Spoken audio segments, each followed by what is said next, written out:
Hello everyone, finally organic పచ్చి పసుపు తయారైపోయింది. దీనికోసం మనం 1 ఇయర్ నుంచి వెయిట్ చేసాం కదా. ఇలా కొమ్ముల్ని ఎండబెట్టిన తర్వాత మిక్సీలో మేము పొడి కొట్టుకున్నాము. బాగా గ్రైండ్ చేసుకున్న తర్వాత జల్లెడి పడితే మనకి పసుపు అనేది తయారవుతుంది. ఇది మనం ఫ్రిడ్జ్లో స్టోర్ చేసుకుంటే ఎన్ని రోజులైనా ఫ్రెష్గా ఉంటుంది. మీ రెఫరెన్స్ కోసం పాత వీడియోస్ కూడా దీని తర్వాత యాడ్ చేశాను, చూడండి. ఎలా మనం అరకు నుంచి పచ్చి పసుపు తెచ్చుకొని దాన్ని నాటిన తర్వాత 1 ఇయర్కి మనకి వేర్లకి చాలా కొమ్ములు వచ్చాయి. వాటిని ఎండబెట్టిన తర్వాత ఇలా గ్రైండ్ చేసుకున్నాము. Thanks for watching. Please subscribe to our channel. Hi friends, ఈరోజు ఈ వీడియోలో మనం పచ్చి పసుపు హార్వెస్ట్ ఎలా వచ్చిందో చూద్దామా.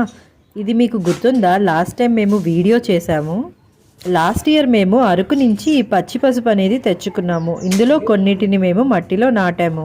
నార్మల్ పసుపు కంటే పచ్చి పసుపు ఆరోగ్యానికి చాలా మంచిది. ఇది చలువ చేస్తుంది కూడా. దీనివల్ల చాలా ఆరోగ్య ప్రయోజనాలు ఉన్నాయి. డైలీ తీసుకోవడం వల్ల ఇమ్యూనిటీ బాగా పెరుగుతుంది. స్కిన్ కేర్కి కూడా చాలా బాగుంటుంది. ఫేస్కి అప్లై చేసుకుంటే స్కిన్ చాలా గ్లో అవుతుంది. మనకి జనవరిలో హార్వెస్ట్ వస్తుంది. హార్వెస్ట్ వచ్చిన తర్వాత మనం ఇందులో కొన్ని మొక్కలని నాటితే జూన్ జూలై కల్లా మొక్కలు వస్తాయి. ఆ మొక్కలు వచ్చిన తర్వాత మళ్ళీ 6 monthsకి మనకి ఇలా చాలా వరకు పచ్చి పసుపు హార్వెస్ట్ వస్తుంది. చూసారా ఇక్కడ ఎన్ని పచ్చి పసుపు ముక్కలు ఉన్నాయో. పచ్చి పసుపుని ఎలా ప్రిజర్వ్ చేసుకోవాలో మేము పార్ట్ 2 వీడియోలో చెప్తాము, ఫాలో అవ్వండి. Thanks for watching. ఈ మొక్క పేరేంటో చెప్పగలరా?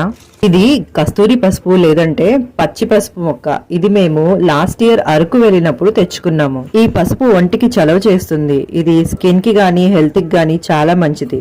పచ్చి పసుపు కొమ్ములు ఇలా నాటితే మనకి జూన్ జూలై కల్లా ఇలా మొక్క అనేది వస్తుంది. ఇది మనకి జనవరిలో హార్వెస్ట్ ఇస్తుంది.